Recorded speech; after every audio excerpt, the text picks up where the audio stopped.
आइए श्याम प्रेमियों, आज एक ऐसे भगत की कहानी सुनाते हैं जो अपने व्यापार में इतना लीन था कि उसे दिन दुनिया की कोई खबर नहीं थी। उसे सिर्फ पैसा पैसा और सिर्फ पैसे के बारे में चिंता थी। उसके घर वाले, उसके परिवार वाले सारे परेशान थे कि सेठ कभी कहीं नहीं जाता, सुबह से लेकर रात तक हर समय पैसे में ही लिपटा रहता है। बहुत दिनों से उसके इष्ट मित्र उसे कहते थे कि तुम हमारे साथ कहीं चलो, अपने बच्चों को लेकर चलो, लेकिन सेठ कहता इसके लिए काफी समय पड़ा है, अभी मुझे सिर्फ पैसा कमाना है। लेकिन एक दिन कुछ मित्रों ने बहुत जोर दिया कि 2 दिन की छुट्टियां हैं, हम खाटू श्याम जी के दरबार में जा रहे हैं, पूरे परिवार को साथ लेकर हमारे साथ चलो। और सेठ उनको ये बात मना नहीं कर पाया और बिना मन के वो उन परिवार वालों और इष्ट मित्रों के साथ खाटू के लिए रवाना हो गया।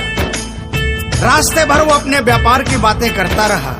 उसे खाटू जाने की जरा भी इच्छा नहीं थी। लेकिन जब खाटू पहुंचा और बाबा श्याम के मंदिर में पहुंचा और जब बाबा से नजरें मिली, उसके होश उड़ गए।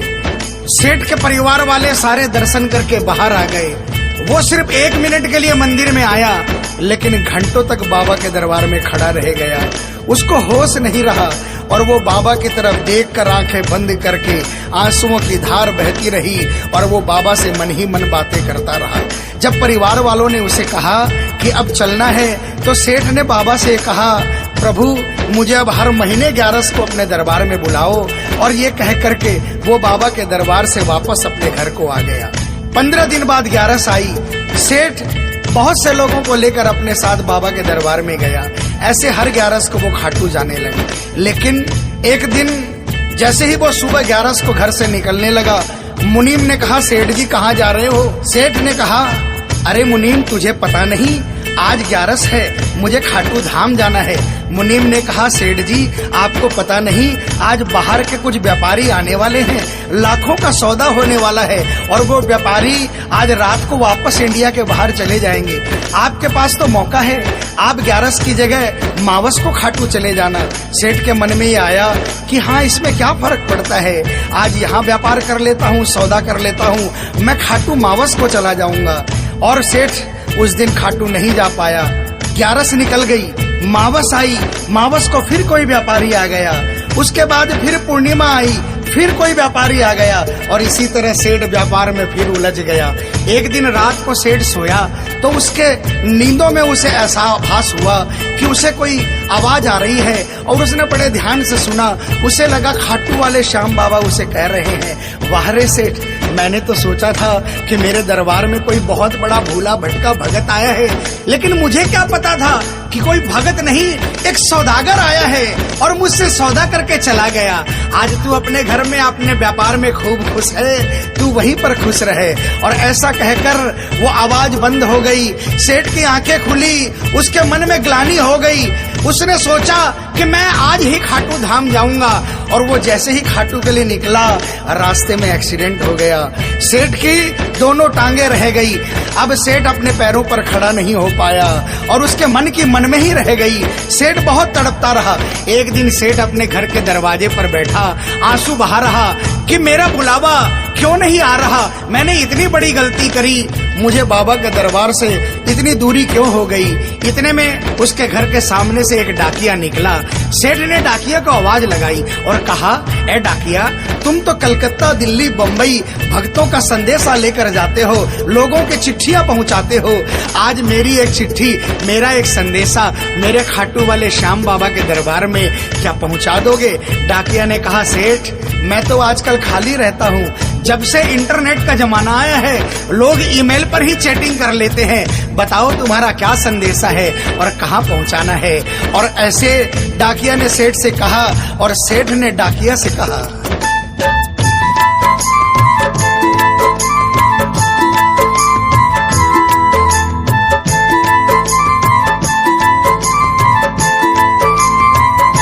डाकिया जा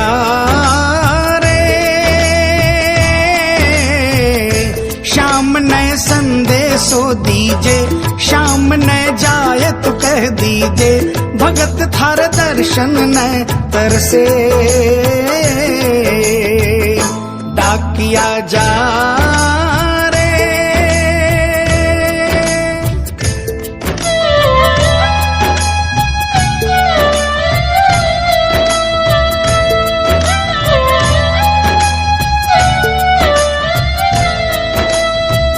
डाकिया ने कहा, सेठ आपका संदेशा तो मैं पहुंचा दूंगा, लेकिन मुझे ये तो बताओ कि आपका संदेशा पहुंचाना क्या है, जहां मुझे संदेशा पहुंचाना है वहां का ठिकाना क्या है। और डाकिया ने कहा,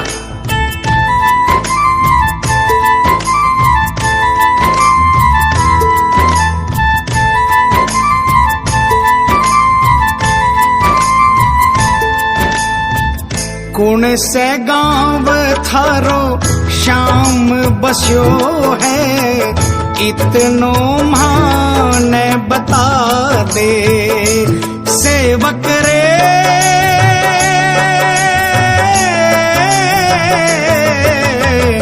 घर तेरे पास है कोई निशानी, माने तू दिखला दे। कैया जानूंगा पहचान, मैं हूँ छोरो अनजान। कैया जानूंगा पहचान, मैं हूँ छोरो अनजान। कैया शाम शुहोसी मिलन, डाकिया जा रे।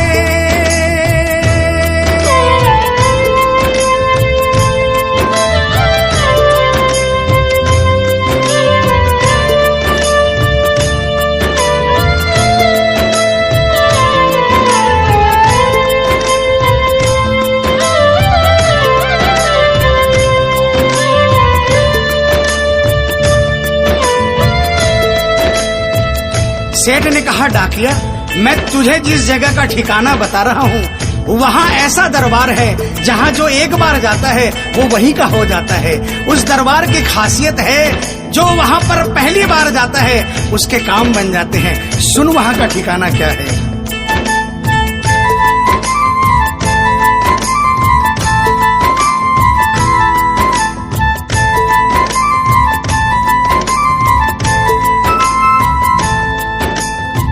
खाटू में है श्याम जी को मंदिर, शिखर ध्वजा लहरावे।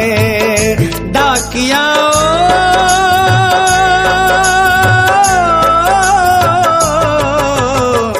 जोड़ी पर हनुमान बिराजे, सेवक चंवर ढुलावे। बाके नौबत बाजे द्वार, गूंजे हरदम जय जयकार। बाके नौबत बाजे द्वार, गूंजे हरदम जय जयकार। सज धज बैठो है श्याम सजन, डाकिया जा रे।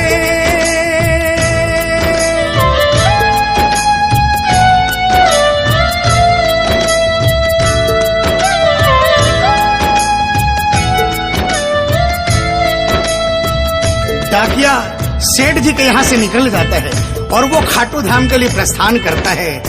धीरे धीरे वो खाटू पहुँचता है और खाटू पहुंचकर बाबा के मंदिर का पता करता है और मंदिर के नीचे पहुंचकर वो पहले प्रणाम करता है और बाबा के मंदिर की 13 सीढ़ी चढ़ता है।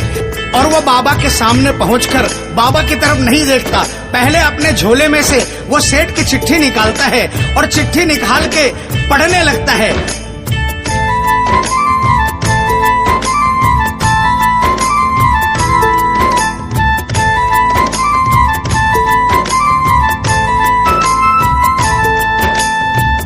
पहुँच गयो दरबार श्याम के, बोलन लाग्यो संदेशो।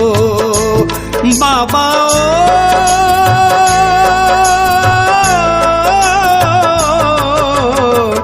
बन बैठो कद श्याम दीवानो, कुछ ना रयो अंदेशो।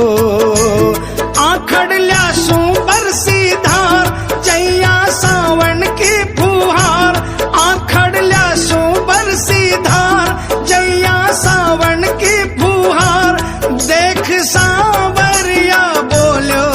यह वचन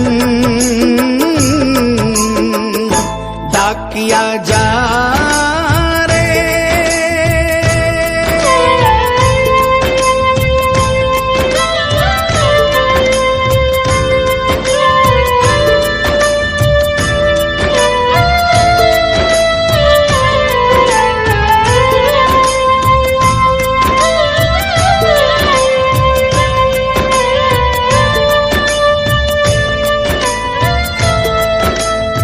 जो ही डाकिया ने सांवरे सेठ की तरफ देखा, उसके होश उड़ गए, उसकी आंखें बंद हो गई, आंखों से आंसुओं की अविरल धारा बहने लगी। उसको ऐसा महसूस हुआ सपने में जैसे कि कोई श्याम प्रभु सिंहासन से उतर कर आ गए। उससे अपने गले से लगा लिया और डाकिया से कहा, कैसे हो डाकिया? डाकिया प्रभु के चरणों में गिर गया, कहा, प्रभु आज मैं धन्य हो गया, इतने वर्षों तक आपके दरबार नहीं पहुंचा, आज सेठ जी के कारण मैं आपके दरबार में पहुंच गया। अब मुझ पर इतनी कृपा कर दो, मुझे अपनी शरण में रख लो। लेकिन बाबा ने कहा, नहीं बेटा, मैं तुझे अपनी शरण में रखूंगा, लेकिन अभी तुझे मेरा एक छोटा सा काम करना है। जिस सेठ ने तुझे ये संदेशा देकर भेजा है, अगर उसके पास मेरा जवाब नहीं गया तो वहाँ जीते जी मर जाएगा। तू मेरा एक छोटा सा काम कर दे, वापसी संदेशा तू उस सेठ को जाकर दे दे। और बाबा ने कहा,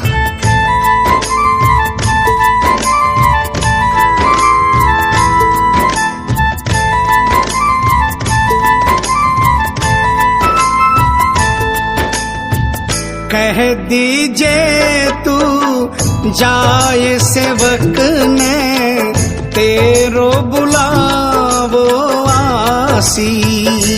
सेवक रे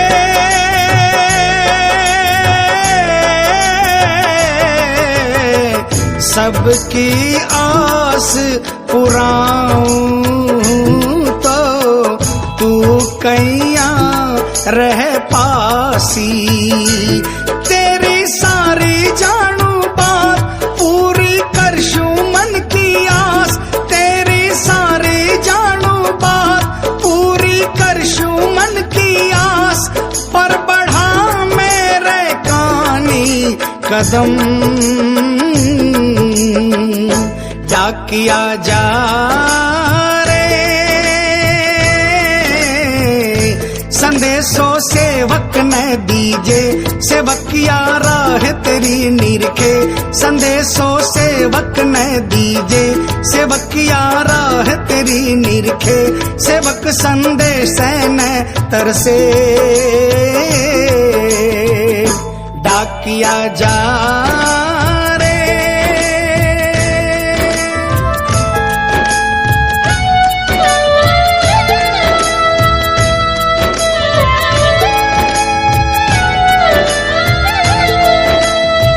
डाकिया श्याम प्रभु के चरणों में प्रणाम करके वापस निकलता है और वो आधी रात को ही सेठ के शहर में आ जाता है। अब डाकिया को इतनी जल्दी थी कि उसने आधी रात नहीं देखी और उसने जाकर सेठ के दरवाजे की घंटी बजा दी। उस दिन सेठ के घर में कोई नहीं था, सेठ अकेला अपने बिस्तर पर पड़ा था। जैसे ही घंटी की आवाज आई उसको लगा कि बाबा का संदेशा आ गया, लेकिन सेठ मजबूर था, वो उठना चाहा लेकिन उठ नहीं पा रहा था। लेकिन अचानक उसने जोरदार जयकार लगाई, हारे के सहारे की।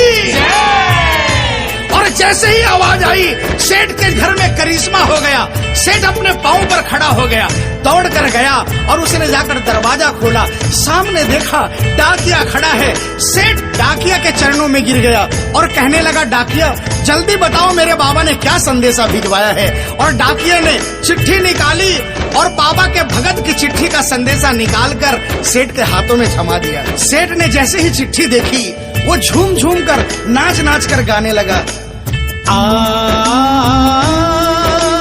आ आ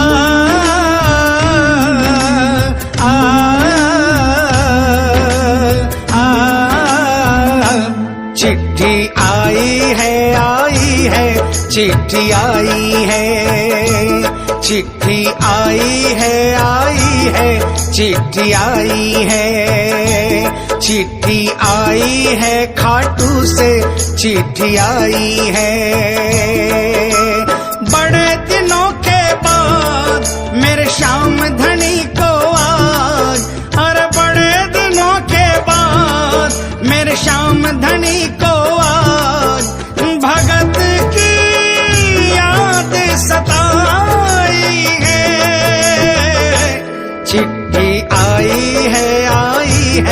चिट्ठी आई है, ओ चिट्ठी आई है, चिट्ठी आई है।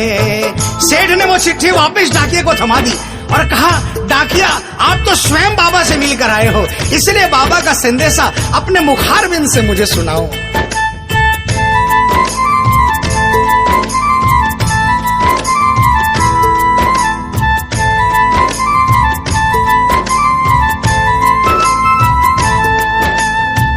सुन संदेशो सांवरिये को, मनड़ो घणो हरसायो। बाबा